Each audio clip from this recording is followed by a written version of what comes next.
This is MD Dinesh Kumar. Let's welcome to the Taj Cinemas, the greatest of all time. கிட்டத்தட்ட பாதி பேர் படம் பார்த்துருப்பீங்க நான் வந்து நினைக்கிறேன். ஒரு சில பேர் மட்டும் இன்னும் பெண்டிங் வந்து இருக்கும் படம் பார்க்கறதுக்கு.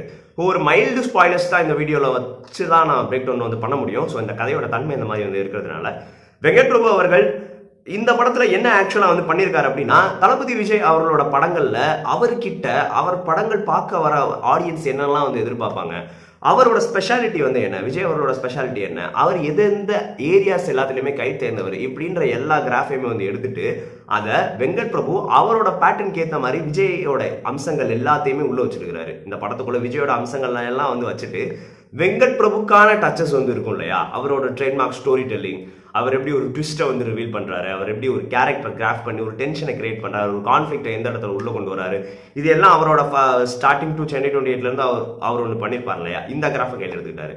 இது ரெண்டத்தையுமே எடுத்துக்கிட்டு ஒரு ஸ்பை யூனிவர்ஸ், ஒரு ரா ஏஜென்ட் மாதிரி சாட்ஸ்ன்ட்டு வெங்கட் பிரபு வந்து கிரியேட் பண்ணியிருக்காரு. அதுல ஒருத்தனோட லைஃப் வந்து எப்படி இருக்கும், காந்தி அப்படின்ற ஒரு கதாபாத்திரம், அவனோட லைஃப் வந்து எப்படி இருக்கும், அவனுக்கு ஒரு ட்ராஜடி நடக்குது, அதோட கால் பேக் என்ன, அப்போ ஒரு கேரக்டர் வந்து என்ட்ரி ஆகுது.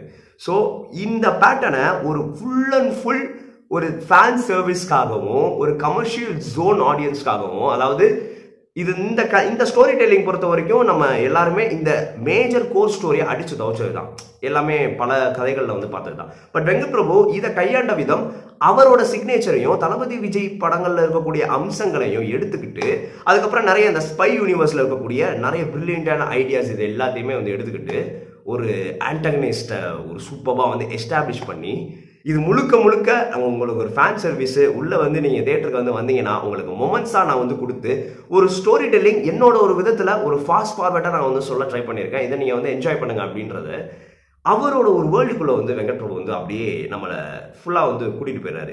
இதோட மேஜர் பாசிட்டிவா நான் வந்து என்ன பாக்குறேன் அப்படின்னா, இதே கதைக்குள்ள நிறைய பொட்டன்ஷியல்ஸ் இருக்கு, நிறைய ஹைலைட்ஸான, இப்ப ஹியூமன் டிராஃபிக்கிங் பத்தி ஒரு சப்ஜெக்ட் வந்து வருது, அதுக்கப்புறம் யுரேனியம் அந்த ஸ்பை இதெல்லாம் வந்து அவங்க எப்படி இந்த மிஷன்ஸ் எல்லாம் வந்து அட்டாக் பண்ணுவோம், இந்த ட்ராக்குள்ளலாம் வந்து நிறைய போயிருக்கலாம். பட் விபி இதெல்லாம் வந்து பண்ணாம விஜய்க்கான ஒரு படம், விஜய் ஃபேன்ஸ் வந்து பார்க்க வரப்ப, ஜென்ரல் ஆடியன்ஸ் பார்க்க வரப்ப, ஒரு கமர்ஷியல் ஒரு ஃபேன் சர்வீஸா ஒரு ஃபெஸ்டிவல் டைம்ல ஒரு படம் வந்து பார்க்க வரப்ப ஆடியன்ஸை எந்த அளவுக்கு நம்ம ஃபுல்ஃபில்டா ஹோல்ட் பண்ணி அட்ராக்டிவா கதை சொல்லணும் அப்படின்றத கிரேட்டஸ்ட் ஆஃப் ஆல் டைம் படத்துல விபி பிரில்லியண்டா பண்ணியிருக்காரு. சீன் ரைட்டிங்ல நிறைய சின்ன மெனக்கடல் அழகா வந்து தெரிஞ்சது. நான் பெருசாலாம் நான் வந்து ரூட்டடா நான் பண்றேன் அப்படின்லாம் வந்து இறங்காம ஒரு கமர்ஷியல் ஜோனுக்குள்ள எப்படி குட்டி ஐடியாஸால ஆடியன்ஸை அட்ராக்ட் பண்ண முடியும் அப்படின்றத விபி சூப்பரா பண்ணியிருக்காரு. இந்த படத்தோட மேஜர் பாசிட்டிவா நான் என்ன பாக்குறேன் அப்படின்னா, ஈச் அண்ட் எவ்ரி 1 மினிட்டுக்கு ஏதாவது ஒரு இன்ஃபர்மேஷன், ஏதாவது ஒரு ஐடியா நடக்கக்கூடிய சீன்ஸ்ல இருந்து நம்ம கிட்ட அந்த அட்ராக்ஷனோ அந்த இன்ஃபர்மேஷனோ கன்வே ஆகிக்கிட்டே இருக்கு. எல்லாமே இந்த 3 hours ஃபிலிம், இந்த 3 hours ஃபிலிம்குள்ள மேக்ஸிமம் ஒரு 1 to 1.5 minutes ஒரு சீன் வந்து வருது, இல்லை ஒரு 2 minutes சீன் வருது வச்சுக்கோங்களேன். அதுக்குள்ள ஒரு கோர் ஐடியாவை ஒரு கோர் இன்ஃபர்மேஷனை கனெக்ட் பண்ணிட்டு அவர் போயிட்டே வந்து இருக்காரு. ஸோ அதோட பேட்டர்ன் இப்படி தான் வந்து இருக்கு. ஸோ நம்ம பலதரப்பட்ட படங்களை வந்து பார்த்து எல்லா ஆடியன்ஸ்க்குமே ஒரு இண்டிவிஜுவல் பெர்ஸ்பெக்டிவ் வந்து இருக்கும்ல, இந்த பெர்ஸ்பெக்டிவ் அடிப்படையில் டேஸ்ட் டிஃபரன்ஸ் அடிப்படையில் மேபி ஒரு சீன் வந்து டல் அடிச்சாலோ இல்லை ஒரு சீன் அவைவா இருந்தாலும் ஒர்க் ஆகாமல் இருந்தாலும் அடுத்த சீன் வந்து வேற ஒரு எமோஷனை கொண்டு வந்து நம்ம கேரி பண்ணி ஹோல்ட் பண்ணிடுது. இந்த படத்தோட ஒரு எப்பவுமே ஒரு நல்ல கமர்ஷியல் படத்துக்கு இதுதான் தேவை அப்படின்னு நான் வந்து நினைப்பேன். இந்த ஜோன் இப்படி தான் வந்திருக்கு. எப்படி வெங்கட் பிரபு வந்து கரெக்டாக வந்து பண்ணியிருக்காருன்னா, அந்த மாஸ்க் மாத்திர ஐடியா ஒன்று வந்து இருக்கும், அதை ஒரு மாதிரி ஒரு சர்ப்ரைஸ், நிறைய பேர் படம் பார்த்துருக்க மாட்டீங்க. ஸோ ஒரு ஆள் மாஸ்க் மாற்றிட்டு இன்னொரு ஆள் மாதிரி வரா அப்படின்ற ஒரு ஐடியா வந்துருக்கும். இது மாதிரி ரொம்ப ஃபிக்ஷனல் ஐடியா தான். இது ஆல்மோஸ்ட் கன்வின்சிங்காக மாஸாவுமே வந்து அவர் கன்வே பண்ணிட்டார். இதில் லாஜிக்கு அந்த மேஜிக்கெல்லாம் வந்து மார்க் அடிச்சுட்டு ஓப்பனிங் சீன்லேயே இந்த மாதிரியான ஒரு ஐடியா இப்படி தான் ஒரு பேக்கியான ஒரு படமாக வந்து இருக்க போதா அப்படின்னு ரிஜிஸ்டர் பண்ணிட்டு கண்டினியூஸாக இப்போ ஒரு மிஷனுக்கு வந்து போகிறாங்க, அங்கே வந்து ஸ்னேகா அவர்கள் ஒரு கால் வந்து வருது, நம்ம ஒன்று நினச்சிருப்போம், என்னடா இது ஒரு வேற மாதிரி ஒரு ஸ்பை இதில் பண்ண போகிறான்ட்டு, பட் அங்கே ஒரு லோக்கலைஸ் ஆக்கி ஒரு காமெடி பண்ணுறாரு. ஸோ இந்த மாதிரி நம்ம ஆடியன்ஸ்க்கு முடிஞ்ச அளவுக்கு நெருக்கத்தில் இந்த கதைக்களத்தை ஹேண்டில் பண்ணுறதுக்கான எல்லா வேலையும் விபி அவர்கள் பிரில்லியண்டாக இந்த படத்தில் வந்து பண்ணியிருக்காரு. கம்மிங் வித் தளபதி விஜய் ரொம்பவே சர்ப்ரைஸ் ஆனது ஜீவன் அப்படின்ற அந்த கதாபாத்திரம் தான். இந்த மாதிரியான ஒரு ஷேடு நான் கடைசியாக நெஞ்சு நிலை படத்தில் தான் நான் பார்த்தேன். விஜய் அவர்கள் வந்து ஒரு ஃபுல் நெகட்டிவ் ஷேடில் வந்து நடித்தது. நீங்கள் நிறைய பேர் ஏடிஎம் சொல்லுவீங்க, ஏடிஎம் வந்து அந்த கேரக்டராகவுமே ப்ராப்ளம் இருக்கும், அது விஜய் அவர்கள் நடித்தது சூப்பராக இருக்கும், கேரக்டராக அது அந்தளவு டெப்த்தாலாம் வந்து இருக்காது. நெஞ்சு நிலை பார்த்தவங்களுக்கு வந்து தெரியும், அந்த கேரக்டர் ரொம்ப ஒரு சைக்கோவான கேரக்டர், அதோட ஒரு ரிசம்பிளன்ஸ் தான் செகண்ட் ஹாஃப்ல நிறைய இடத்துல வந்து விஜய் அவர்கள் அப்படியே வந்து கொண்டு வந்திருந்தாரு. ஆல்மோஸ்ட் அந்த கிளைமேக்ஸ் கிட்டலாம் வந்து வரப்ப லிட்டரலா ஜீவனை வந்து வேற ஒரு ஆளா நம்ம வந்து பார்க்க ஆரம்பிச்சிடலாம். இந்த ஒரு மேஜிக் இந்த ஸ்கிரீன் பிளேல வந்து நடந்திருக்கு. காந்தி தான் விஜய், அந்த விஜய் வந்து ஜெயிக்கணும், அவன் தான் தளபதி விஜய், இவன் ஜீவன், இவனை போட்டு தரணுன்ற ஒரு ஃபேக்டரை சூப்பரா வந்து பண்ணியிருந்தாங்க. அந்த 2 விஜய்க்கான வேரியேஷன்ஸ் பியூட்டிஃபுல்லா விஜய் வந்து பண்ணியிருந்தாரு. குறிப்பா ராயப்பன் மாதிரியான ஆல்ரெடி ஒரு மெச்சூர் கேரக்டர் வந்து பண்ணியாச்சு, ஓல்ட் ஏஜ்ல இருக்கிற வந்து பண்ணியாச்சு. அதே மாதிரியான இன்னொரு கேரக்டர் வந்து வருது. இதை எப்படி ஒரு ஹேண்டில் பண்ணியிருக்காருன்னா ரொம்ப டீப்பான நியூவான்சஸ் ராயப்பன்ல இல்லாத விட சூப்பராக வந்து பண்ணியிருக்காரு. பேச்சில இருந்து அனௌன்ஸ் பண்ற அவரோட நடவடிக்கையில இருந்து, அதே மாதிரி மாஸ்லையும் அது குறையாம இருக்கணும். சண்டை சீன் பண்றப்போ இது எல்லாத்தையுமே விஜய் பெர்ஃபெக்டா ஹேண்டில் பண்ணிருக்காரு. பட் த ஷோ ஸ்டீலர்னா வந்து அது ஜீவன் தான். ஒரு மாதிரி வந்து அந்த கேரக்டரோட ஆர்க் வந்து டைவர்ட் ஆகி அதுவும் அந்த லாஸ்ட் ஒரு 40 மினிட்ஸ் கிட்ட அந்த கான்ஃபரன்ஸ் சீன், ஜெயில் கான்ஃபரன்ஸ் சீன்லலாம் அதோட டைலாக்ஸு அதோட கால் பேக் எல்லாமே ரொம்பவே ப்ரில்லியண்ட்டாக வந்து இருந்துச்சு. இந்த கோட் காந்தி தான் நம்ம படத்தோட அந்த வெங்கட் பிரபு ஹீரோ அப்படின்ற டேர்முக்கு ஏற்ற மாதிரி அவனோட ஒரு ட்ராவல், கேரக்டர் எவ்வளோலாம் கான்ஃப்ளிக்ட் ஆகி கடைசியில் எப்படி போய் வந்து நிற்கிது அப்படின்றது அதை ப்ரில்லியண்ட்டாக, அது ரைட்டிங்காகவுமே அந்த கேரக்டர் சூப்பராக இருந்துச்சு. அதை அப்படியே கேரி அவுட் பண்ணி சூப்பராக விஜய் அவர்கள் வந்து கொண்டு வந்திருந்தாரு. ஸ்னேகா அவர்கள் ரொம்பவே பியூட்டிஃபுல்லாக ரொம்பவே அழகாக வந்திருந்தாங்க. இவங்க 2 பேரோட பேர் தளபதி அண்ட் ஸ்னேகா பேரை வந்து பார்க்குறப்போ அவ்வளோ சூப்பராக வந்து இருந்துச்சு. பட் இருக்கிற ஃபீமேல் கேரக்டர்ஸ்லேயே அவங்க கேரக்டர் தான் ஓரளவு ஃப்ளஷ் அவுட் வந்து ஆயிருக்கு மற்ற கேரக்டர்ஸ்க்கு. இதை தவிர மீனாட்சி சௌத்ரி அவர்கள் கதாபாத்திரத்தை ஒரு விஷயத்துக்கு, ஒரு ஸ்ட்ராங் விஷயத்துக்கு யூஸ் பண்ணியிருக்காங்க. பட் கேரக்டர் ஃப்ளஷ் அவுட் ஆனதுனா அந்த படத்துலேயே ஸ்னேகா அவர்களோட கதாபாத்திரம் தான் ஓரளவு ஃப்ளஷ் அவுட் வந்து ஆயிருக்கு. அவ்வளோ பியூட்டிஃபுல்லாக வந்துருந்தாங்க போத் யங் அண்ட் ஓல்டு 2 வெர்ஷன்லையுமே. இந்த கேஸ்டிங் இதில் ஒரு கமர்ஷியல் படத்துக்கு என்னென்ன மெயின் டெஸ்ட்ல கேஸ்டிங், அதுக்கப்புறம் அவங்களோட பெர்ஃபார்மன்ஸ் லிமிட்டேஜ், அவங்களுக்கான கேரக்டர் வெயிட்டேஜ், இந்த ஆர்க்கெல்லாம் நம்ம கரெக்டாலே வந்து செட் பண்ணிட்டா இது எல்லாமே வந்து சூப்பராக வந்து அமைஞ்சிடும். அதுக்கப்புறம் சூழலை வந்து நம்ம கிரியேட் பண்ணணும், பரபரப்பான சூழலை வந்து கிரியேட் பண்ணணும். அது மொத்த செகண்ட் ஹாஃப்லையுமே, அதுவும் வந்து செகண்ட் ஹாஃப் ஒரு சீக்வன்ஸாகவே லாஸ்ட் ஒரு 45 மினிட்ஸ் வந்து டேக் ஆஃப் வந்து ஆயிடுது. சிஎஸ்கே மேட்ச்க்கு முன்னாடியே ஒரு சீக்வன்ஸ்லேருந்து அந்த கிளைமேக்ஸ்க்கான அடித்தளம் வந்து டேக் ஆஃப் ஆயிடுது. அங்கேருந்து பட்டம் வந்து பயங்கரமாக வந்து போயிருக்கு.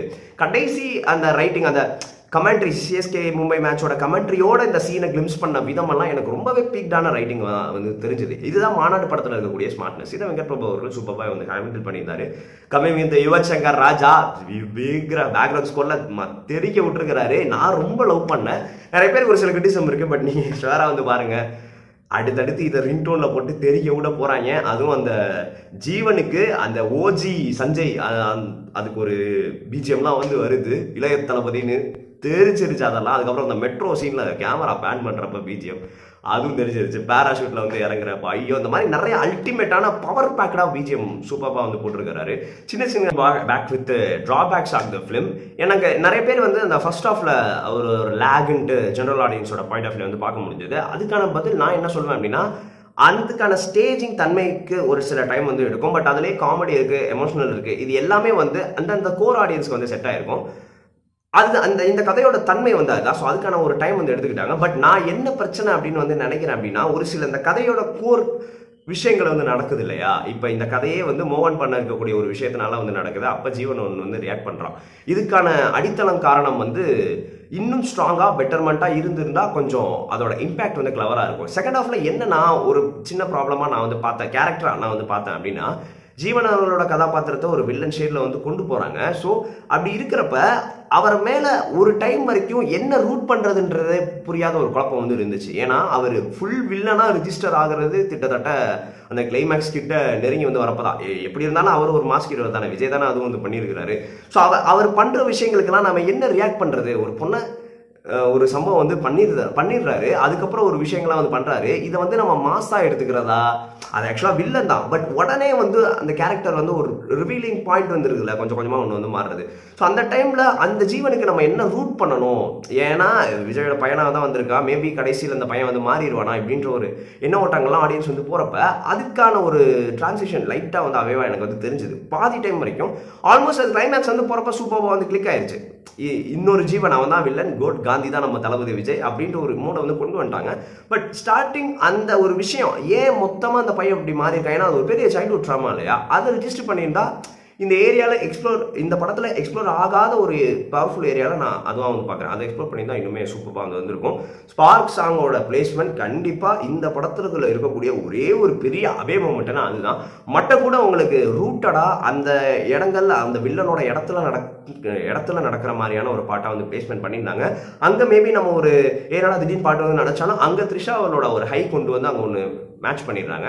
பட் அதுக்கு முன்னாடியே இதுவே ஒரு டெத்துக்கு அப்புறம் வர பாட்டு தான் மட்டை. பட் அதுக்கு முன்னாடியே அஜ்மல் அவரோட கேரக்டர் இருந்ததுக்கப்புறம் சடனாக ஒரு டிரான்சிஷன் போயிட்டு அதுவும் ஒரு அவுட் ஆஃப் த லுக்காக செட்டுக்குள்ளே போய் ஆடுற மாதிரியான பாட்டு மொத்தமாக படத்துல இருந்து அவே கொண்டு போன மாதிரியான ஒரு ஃபீல் வந்துருச்சு. அந்த கால்பேக் அவங்க கான்சியஸாக தான் எடுத்திருக்காங்க. பட் சின்சியராக பார்த்தா அந்த மொமெண்ட் படத்துல இருந்து நம்மளை வந்து அவேவாக கொண்டு போன ஒரு ஃபீல் வந்து இருந்துச்சு.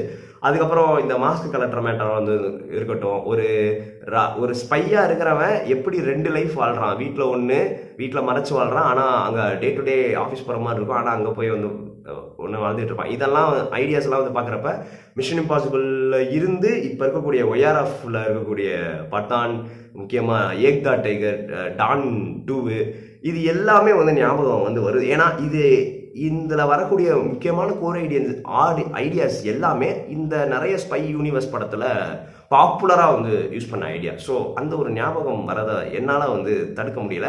நான் வந்து ஒரு குறையாக வந்து சொல்லலை, அதை நான் ஒரு லேர்னிங்காகவுமே நான் எடுத்துக்கிறேன். இப்போ எனக்கு அந்த மாஸ்க் ஐடியாவே நான்லாம் ரொம்ப விஷயமா யோசிச்சுட்டு இருந்த ஒரு ஐடியா, நிறைய படத்தில் பார்த்துருக்கேன். அதை இந்த படத்தில் விபி எக்ஸிக்யூட் பண்ணது எனக்கு வந்து பிடிச்சிருந்துச்சு. பட் இருந்தாலும் இது ஞாபகம் வரதை வந்து தடுக்க வந்து முடியல. அட்லி அவர்களுக்கும் நம்ம வந்து சொல்லல, பட் எப்படி வந்தாலும் நம்ம சொல்லலாம் வந்து செய்யணும்.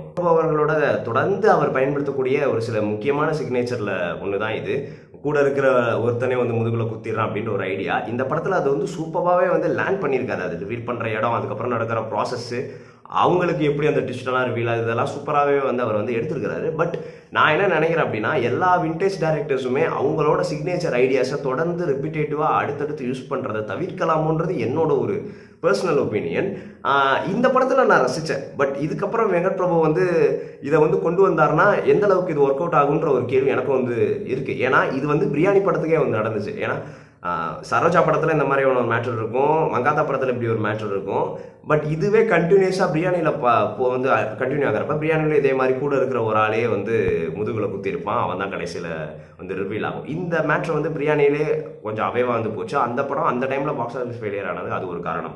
பட் இங்கே அதை ரொம்பவே சூப்பராக கரெக்ட் பண்ணி வெங்கட் பிரபு அவர்கள் பர்ஃபெக்டான கேஸ்டிங் மொமெண்ட் மூலமாக நமக்கு வந்து கொண்டு வந்துட்டாரு. பட் இந்த ஐடியாஸை நம்ம அவரோட படங்கள்லையும் நிறைய பார்த்துட்டோம் நான் வந்து ஃபீல் பண்ணுறேன்.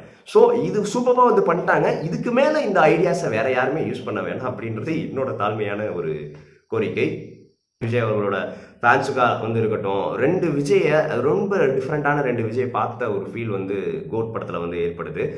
அவரோட பழைய ரெஃபரன்சஸை இந்த படம் ஃபுல்லாக யூஸ் பண்ணதான் வந்து இருக்கட்டும், மற்ற ஆக்டர்ஸோட பழைய ரெஃபரன்சஸ், சிஎஸ்கேவோட ரெஃபரன்சஸ்லேருந்து ரஜினி சார் அவரோட ரெஃபரன்சஸ்லேருந்து கங்குவா ரெஃபரன்ஸு, அப்புறம் சிவகார்த்திகேயன் அவர்களை கூப்பிட்டு வந்து அவருக்கு ஒரு கால் பேக் மாதிரி ஒன்று வந்து கொடுத்தது, இதெல்லாம் பார்க்குறப்ப ஆச்சரியமாக இருக்குது. விஜய் அவர்கள் எந்த அளவுக்கு செக்யூரான ஒரு ஆக்டராக வந்து ஃபீல் பண்ணுறாரு அப்படின்னு வந்து நினைக்கிறப்ப. ஏன்னா எல்லாருக்குமே இங்கே பெரிய மூமெண்ட்ஸ் வந்து படத்தில் வந்து இருக்குது. சின்னவங்க பெரியவங்களாம் வந்து இல்லாமல் எல்லாருக்குமே பெரிய மூமெண்ட்ஸ் வந்து கொடுத்து இவர் விலகி நின்று நிறைய இடத்துல இதெல்லாம் ரொம்பவே சூப்பராக இருந்திருக்கு. அவரோட பீக் ஸ்டார்டமுக்கு இதெல்லாம் பண்ணணுன்ற அவசியமே வந்து இல்லையா. ஸோ நான் வந்து பார்க்குறப்ப ஒரு ஹெல்த்தியான ஒரு மனநிலை கொண்ட ஒரு பெரிய ஸ்டார்ஸ் எல்லாம் வந்து பார்க்குறப்ப ரொம்பவே ஹாப்பியாக வந்து இருக்குது. ஸோ என்ன இண்டிவிஜுவலாக ஒர்க் அவுட் ஆயிருக்கு. ஒரு கதை சொல்லி அவர் எப்படி வந்து கதை சொல்லியிருக்காரு, அதை நம்ம படம் பார்த்த விதத்தில் நம்ம எப்படி வந்து புரிஞ்சுக்கிறோம், இப்படின்ற ஒரு பட்சத்தில் தான் எல்லாருக்கும் ஒரு படங்கள் வந்து ஒர்க் அவுட் ஆகும். இதோட எண்ட் ரிசல்ட் என்ன, ஒரு கமர்ஷியல் படம் எங்கே வந்து மொத்தமாக வந்து ஜெயிக்கும், அதோட கோர் ஆடியன்ஸை ஒரு 100% ஆடியன்ஸில் ஒரு 70 to 80% ஆடியன்ஸை நீங்கள் சக்ஸஸ் பண்ணி நீங்கள் தியேட்டருக்குள்ளே கொண்டு வந்துட்டீங்கன்னா உங்களோட கோல் வந்து சக்ஸஸ். இது அதுக்கான படம். இது வாழை மாதிரி கொட்டுக்காளி மாதிரி நம்ம உணர்ந்து நம்ம ஸ்லாகிச்சு அதோட தன்மைகளை நம்ம என்ஜாய் பண்ணக்கூடிய படங்கள் வந்து இல்லையா, அதெல்லாம் ரொம்ப இம்பாக்ட்ஃபுல்லான படங்கள். இது இந்த ஜோனில் நம்ம என்ஜாய் பண்ணக்கூடிய ஒரு ஃபேன் சர்வீஸ்க்கான ஒரு படங்கள். ஸோ இங்கே ஆடியன்ஸ் கிட்ட குறை சொல்லணுன்ற காரணத்துக்காக மிஸ்மேட்சஸ் நிறைய வந்து நடக்குதோன்ட்டு நான் வந்து லைட்டாக வந்து ஃபீல் பண்ணுறேன். ஸோ இனிமேல் எந்த பெரிய படங்கள் வந்தாலும் ஆடியன்ஸ் கிட்ட கொஞ்சம் மிக்சட் ரெஸ்பான்சஸ் இருக்க தான் வந்து செய்யும். ஸோ இதை பற்றி நம்ம வந்து பெருசாக வந்து கருத்தில் வந்து கொள்ள வேணாம். எப்பவும் ஒரு படம் எங்கே ஜெயிக்கும் அப்படின்னா அது எடுத்துக்கிட்ட கோர் ஆடியன்ஸ்க்கு எடுத்துக்கிட்ட கதைக்களத்துக்கு பாதி அது ஜஸ்டிஸ் பண்ணி ஒரு 80% அதோட தன்மைகளை அந்த ஆடியன்ஸை வந்து ஹோல்ட் பண்ணிட்டாலே அதை இம்பாக்டை கொடுத்துட்டாலே அந்த படம் வந்து ஜெயிச்சிடும்.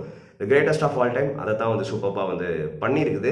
ஸோ எல்லாருக்குமே ஒரு ஃபுல்ஃபில்டாக ஒரு நிறைய mass moments, high moments, comedy, emotions இதெல்லாமே வந்து கலந்து நம்ம ஒரு தியேட்டருக்குள்ளே வந்து போகிறப்ப ஒரு நல்ல ரொம்ப நாள் கழிச்சு வைப்பாக தொடர்ந்து படம் பார்க்குறப்ப நான் ஃபேமிலியோட படம் பார்த்துட்டேன், ஃபேமிலிஸ் நிறைய இருக்கக்கூடிய ஷோஸில் போய் வந்து படம் பார்த்தேன், ஃபேன்ஸோட படம் பார்த்தேன், எல்லாத்துலேயுமே ஒரு வைப்பான ஒரு மனநிலையில் ஆடியன்ஸ் வந்து சூப்பராக வந்து இருக்கிறத வந்து பார்க்க முடியும். அதுதானே இப்போ இருக்கக்கூடிய சினிமா காலகட்டத்துக்கு தேவை அப்படின்னு நான் வந்து பார்க்குறேன். ஸோ எல்லா படங்களும் வந்து ஜெயிக்கட்டும். The greatest of the all time. Vijay அவர்களுக்கு அவரோட லாஸ்ட் டைமில் இவ்வளோ ஒரு சூப்பராக எனக்கு ரொம்ப பிடிச்ச ஒரு படமாக அமைஞ்சது பர்சனலாக எனக்கு வந்து சந்தோஷம். ஸ்டில் மாஸ்டர் தான் நான் வந்து சொல்லுவேன். மாஸ்டர் தான் the peak written and well made film.